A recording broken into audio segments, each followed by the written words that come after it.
మంచి data scientist కావాలి అంటే ఈ స్కిల్స్ అనేవి ఖచ్చితంగా మనం తెలుసుకోవాల్సిందే. ఆ స్కిల్స్ అనేది మనకు ఉంటే మంచి డేటా సైంటిస్ట్ అనేది అనిపించుకుంటాం. ఫస్ట్ ఏంటి అంటే proficiency in programming language. So data అనలిస్ట్లో ఖచ్చితంగా ఇది కూడా మనకు చాలా ఇంపార్టెంట్. లాంగ్వేజెస్ మీద మన గ్రిప్ ఉండాలి.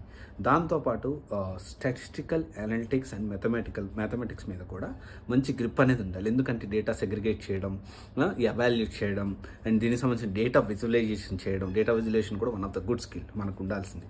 And data cleaning and pre processing definitely ఇదొకటి. అండ్ బిజినెస్ అక్యూమెన్ అనేది చాలా ఇంపార్టెంట్. బిజినెస్ అక్యూమెన్ అంటే ఏంటి అంటే ఒక బిజినెస్ అనేది ఏ విధంగా రన్ అవుతుంది, ఒక business understand line of business అసలు ఎలా జరుగుతుంది ఈ బిజినెస్, దాని గురించి కూడా మనం ఖచ్చితంగా తెలుసుకోవాలి.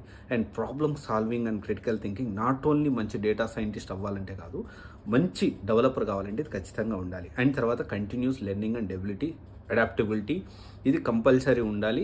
ఏ సాఫ్ట్వేర్ జాబ్ అయినా, ఏ ప్రైవేట్ జాబ్ అయినా కానీ. ఓకే.